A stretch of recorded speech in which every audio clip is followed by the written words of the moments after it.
La France du XXIe siècle sera africaine ou ne sera pas, écrivait François Mitterrand en 1952. Et ce livre, L'Afrique d'abord, quand François Mitterrand voulait sauver l'Empire français, conteste la version dominante soutenue par le président français lui-même et jamais démenti par ses biographes. Il est signé Thomas Deltombe. Bonsoir. Bonsoir. Vous êtes chercheur indépendant et à partir d'archives inédites, vous dites que François Mitterrand a beaucoup menti sur Vichy, sur sa vie privée, et on le savait moins sur sa politique coloniale des années 50. Vous soutenez qu'il a surtout misé sur la sauvegarde de l'Empire français, c'est-à-dire? Eh ben en fait, ce livre, il s'intéresse à la période peut-être la moins connue de la carrière politique de François Mitterrand, qui est sa carrière ministérielle sous la 4e République. On connaît assez bien, même très bien, ce qu'il a fait pendant la Deuxième Guerre mondiale. Il y a eu beaucoup de polémiques sur ses activités à Vichy, etc. On connaît très bien son double septennat présidentiel sous la 5e République. En revanche, sa carrière ministérielle est peu connue. On a même oublié à quel point il était lui-même influent. C'était vraiment un homme politique de première importance sous la 4e République, malgré son jeune âge, parce qu'il avait 40 ans en 1956 seulement, et pourtant il était ministre de la Justice déjà. Après, il avait été 10 fois ministre déjà, et il était ministre de la Justice, et on l'attendait maintenant pour Matignon. Alors voilà, moi je me suis intéressé à cette période-là parce que pour un précédent livre qui s'intéressait à la France-Afrique, je devais faire un petit chapitre sur François Mitterrand. Et donc j'avais commencé à consulter quelques archives à l'Institut François Mitterrand, etc., etc. Mais je m'étais rendu compte que les versions officielles, comme on pourrait dire, ou en tout cas les biographies les plus connues, passaient un peu vite en fait sur ce passage. Et puis étaient, je ne veux pas trop polémiquer, mais étaient assez complaisantes finalement. Et il me semble qu'on a non seulement sous-estimé son importance sous la 4e République, mais surtout on a sous-estimé l'importance de l'Afrique dans sa carrière à cette période-là. C'est-à-dire alors l'Afrique d'abord, c'est rapport par rapport aux indépendances. Simplement l'Afrique d'abord pour expliquer le titre, parce que c'est pas un titre de moi, c'est une expression de lui-même. C'est-à-dire c'est le titre qu'il utilise dans la première partie d'un des livres qu'il écrit sur ces sujets. Il a quand même écrit 2 livres sur ces sujets, ce qui est pas courant pour quelqu'un de cette importance politique. Et donc il met effectivement l'Afrique d'abord. Donc non seulement d'un point de vue, on va dire, idéologique, c'est-à-dire pour lui, la puissance de la France repose sur son socle africain. Et quand on parle de l'Afrique, quand lui parle de l'Afrique, c'est l'Afrique du Nord comme l'Afrique subsaharienne. C'est toute l'Afrique au sens continental du terme. Donc, il explique, comme beaucoup de gens, à son époque, c'est assez courant, que la France ne sera plus rien, sera écrabouillée par les autres grandes puissances, notamment l'URSS et les États-Unis, si elle ne s'accroche pas, si elle ne reste pas présente en Afrique. Il dit, il a plein de phrases sur ce sujet où il explique que sans la présence française en Afrique, ben voilà, la France disparaîtra. Donc c'est en cela qu'il est contre les décolonisations. L'Algérie française pour commencer. Alors c'est ça. Alors ce qui est intéressant, c'est qu'effectivement l'Algérie c'est la France. C'est une des phrases célèbres de François Mitterrand qu'il a essayé a posteriori d'expliquer, de minimiser, etc., etc. Ce qui peut laisser entendre qu'effectivement il était très colonialiste. Mais ce qui est le cas. Mais souvent, ces biographes ou les historiens disent « Ah, le pauvre, il s'est laissé embarquer un peu par devers lui dans cette histoire algérienne, alors qu'en réalité, c'était un libéral, c'était quelqu'un qui voulait la libération de l'Afrique.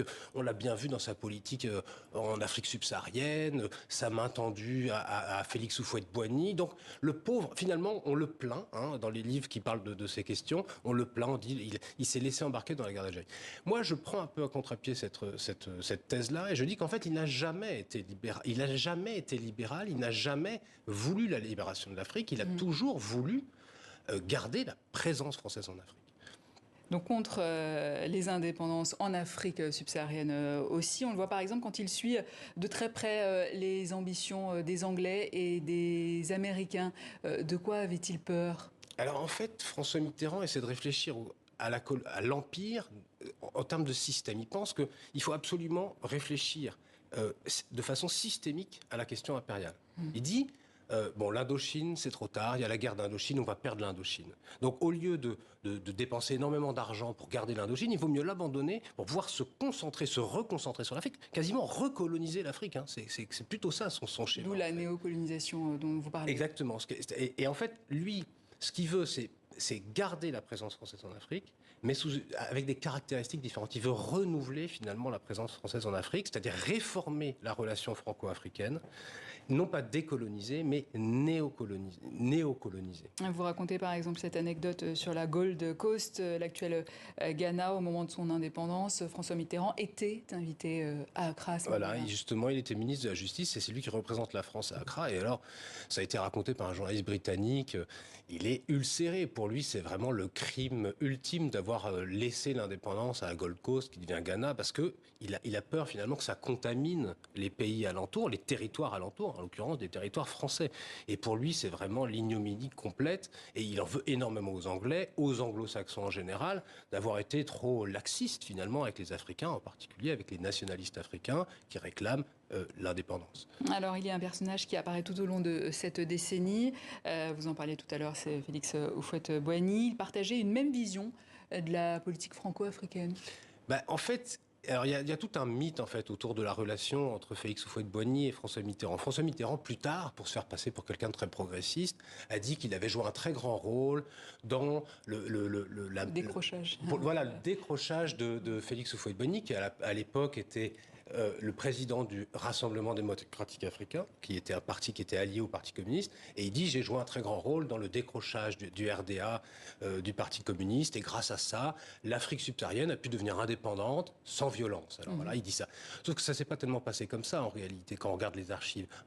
C'est pas François Mitterrand qui a décroché Houphouët-Boigny. Houphouët-Boigny était assez grand pour se décrocher tout seul et penser à ses intérêts tout seul. Il n'avait pas besoin de François Mitterrand. Et deux, Houphouët-Boigny était contre l'indépendance. Il n'était pas pour l'indépendance, contrairement à ce qu'on pourrait croire aujourd'hui. Il militait contre l'indépendance et c'était même un des agents principaux du néocolonialisme. Et d'ailleurs, il a été très bien remercié pour ça. Il a enchaîné lui aussi les postes ministériels à partir de 1956.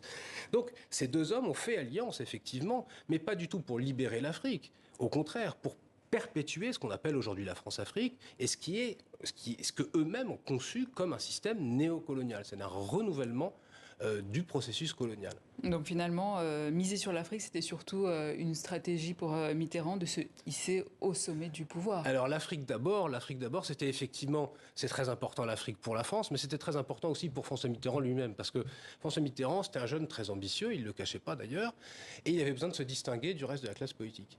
Et comme la classe politique était occupée par d'autres affaires, les affaires européennes, les affaires sociales, les affaires indo-chinoises, etc., il a cherché un dossier qui pouvait lui permettre de se faire mousser finalement. Et il a choisi un très bon sujet, puisqu'en effet, les questions africaines montaient dans l'actualité, et lui a pu bénéficier de cet intérêt croissant pour les questions africaines, nord-africaines et subsahariennes, pour monter dans la hiérarchie gouvernementale. Il a presque eu Matignon, sauf que pas de chance, la 4ème République est tombée en mai 58. Et il est tombé, en fait, c'était la fin de sa première carrière politique, finalement. Mais ça a payé après.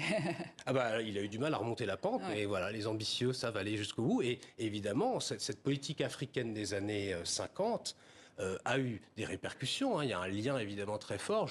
C'est pas le cœur du livre, c'est pas le sujet du livre. Non. Mais évidemment, sa conception de l'Afrique, la conception qu'il s'est faite de l'Afrique dans les années 50 est encore très présente dans les années 80 et 90. Il est encore très très marqué par cette expérience qu'il a décrite comme l'expérience structurante de sa vie politique d'ailleurs. Thomas Delton, merci, chercheur indépendant et auteur donc de l'Afrique d'abord quand François Mitterrand voulait sauver l'Empire français aux éditions La Découverte.